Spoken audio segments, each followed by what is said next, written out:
大家好，我是心怡，今天我们来做锅贴上海锅贴。好吃的上海锅贴有3个要点。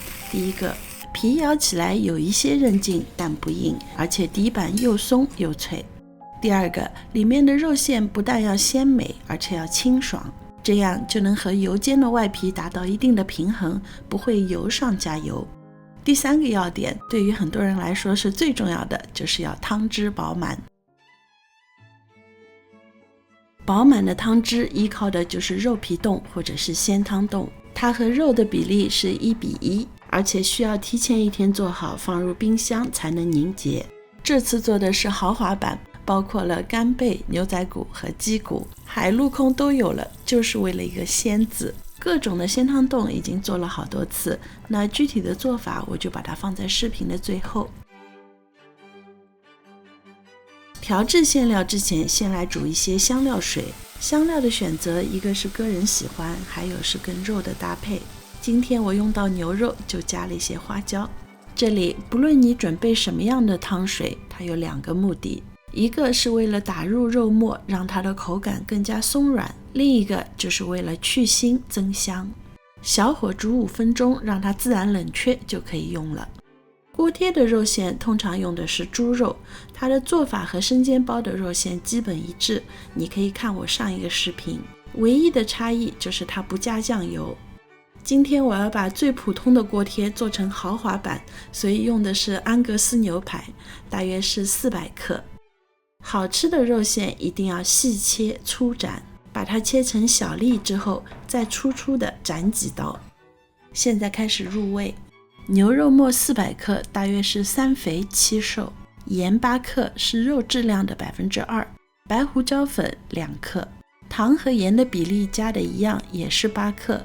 这里很重要的一步，就要把它充分搅拌，直到拉丝。不论用什么样的肉，只有这样处理过后，它才能充分吸收水分。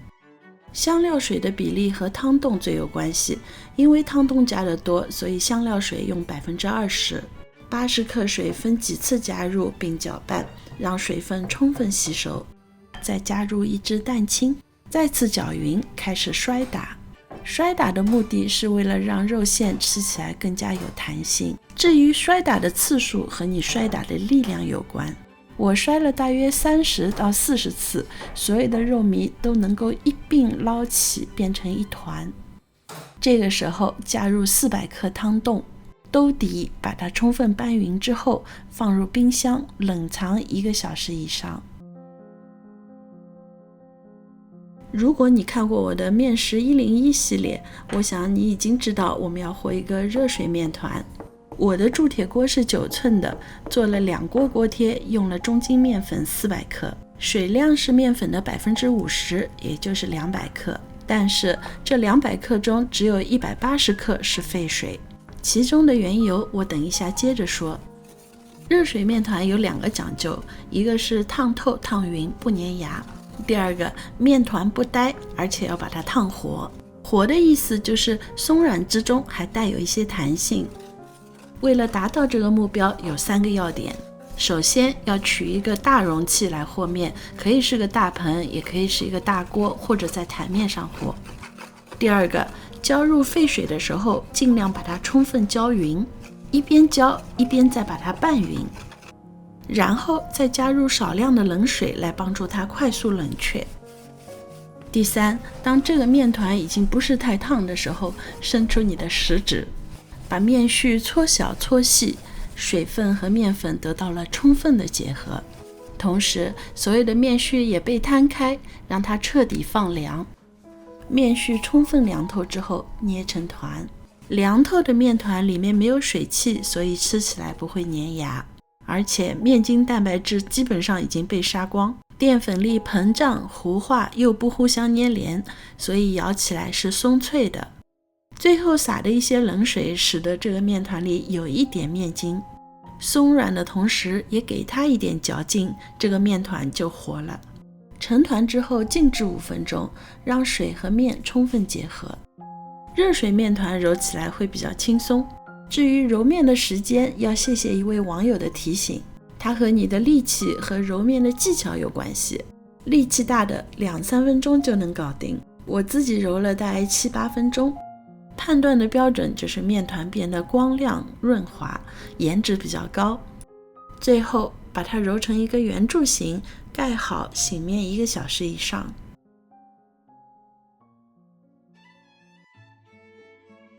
搓条是否轻松优雅，取决于前面的和面和揉面。在切剂子之前，说一下锅贴和煎饺的差异。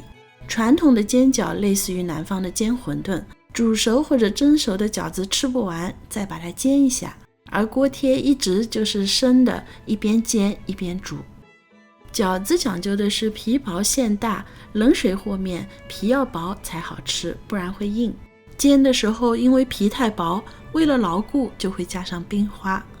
锅贴就不一样，做的时候就准备好又要被煎又要被煮，所以皮要比较厚，皮厚又要不硬，那就用热水面团。那锅贴皮究竟多厚呢？通常每个剂子是15到18克，我做的剂子是18克一个，如果你是新手可以增加到20克。均匀的剂子不但好看，而且成熟的速度也是一样。400克面粉加200克水，一共切了34个剂子，正好是2大锅。为了防止变干，可以放在一个塑料袋里，撒一点点面粉，可以防止粘连，但一定不要放得多，等下我说为什么。另外，准备一块砧板，可以把包好的锅贴放在上面。把肉馅从冰箱里取出，汤冻和肉馅充分结合凝结，包起来就比较方便。一直没有提到过，就是制作面食的台面材质不同，也会影响到面食的质量。我的桌子比较新，特别吸水，而且比较容易粘，所以我加了一些粉。刚才切剂子的时候，我就提到不要加太多的干粉，因为有了干粉之后，看似捏得很紧，但是锅贴还是会漏汤，所以你要注意，这个画面是反面教材。同样的剂子放在我厨房的石面上擀，一点点面粉就搞定。锅贴皮可以用饺子皮的擀法，每次都是往上推1/3，往下的时候不要用力，然后一边擀一边转。擀1/3的目的是为了中间厚四周薄，往上推用力，往下走不用力，目的是为了保持圆形。直径在9到10厘米之间，大约4寸。肉馅和皮的质量一样，也是18克，如果你是新手可以减少。上海锅贴的包法呢，是把它对折捏起来，一边捏紧一边要把它站起来，然后用你的虎口把两头封起来。新手的话呢，就一手一手来，熟练了之后呢，就2个虎口一起把它捏紧，尤其是2个底端一定要捏紧。有一个办法就是拿大拇指捏出2个大耳朵，嘟尼嘟。再啰嗦一句，煎的时候是不是会油水飞溅，就取决于你现在包的是不是紧。捏的时候仔细一点，四周不要粘粉，也不要粘油，等一下清洗灶台的人就会感谢你。这个时候如果你包得多，可以直接放入冰冻，以后吃的时候无需解冻，直接煎。取一口带盖的铸铁锅，冷锅冷油下锅贴。锅贴的优越性就是随包随煎，不用醒发，比较方便。排放上并没有特别的讲究，不要粘连就好。如果你可以正好放满一锅，有一个小优点，等一下你会看到。用一个中等大小的灶头，开中大火，再加一些油，可以让底部脆的部分多一点。你不用担心油太多，因为大部分的油都会倒掉的。为了受热均匀，你可以像专业师傅一样转锅。省力的办法就是东南西北4个角落挪一挪。油温开始升高，锅贴开始膨胀，3-4分钟后开始飘出香味，底部也泛出金黄，这个时候把油倒掉。锅贴放满一锅的优势就是在倒油的时候它不会动来动去。这个时候一手拿水一手拿盖，动作要快。水的用量是一个技术点，多了会烂，少了会不熟。这里我用了80克温水，刚刚好。你还是可以把锅转一转，保持受热均匀。大约2-3分钟的时候，水汽的声音没有了，听到噼噼啪啪的声音。这个时候的锅贴已经白白胖胖，很漂亮。放入少许明油，撒上芝麻，让它更香。如果你喜欢，也可以加葱花。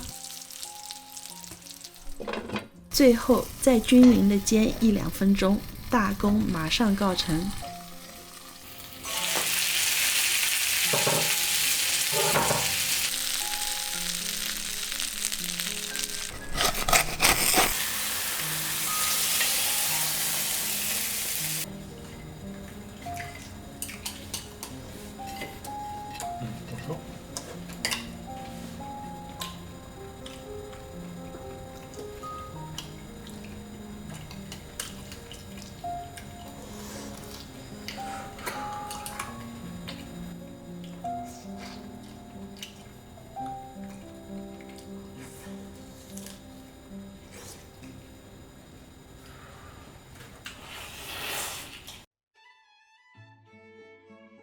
一方面因为疫情原因，家里的材料有限，另一方面就是特意想把很便宜的锅贴做成豪华版，用牛排来剁肉，配合牛排就用了豪华版的牛仔骨来炖汤。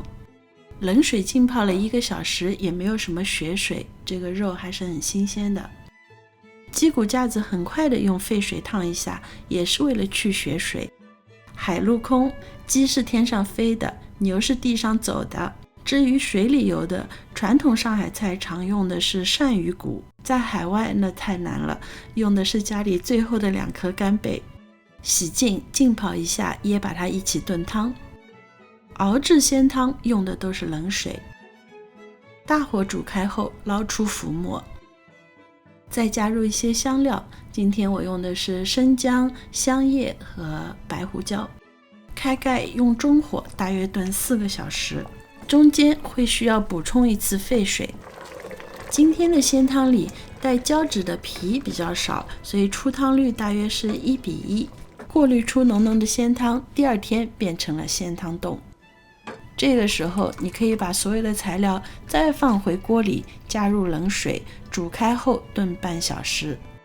第2次过滤出的鲜汤虽然不能再凝结，但是作为汤底还是1级棒的。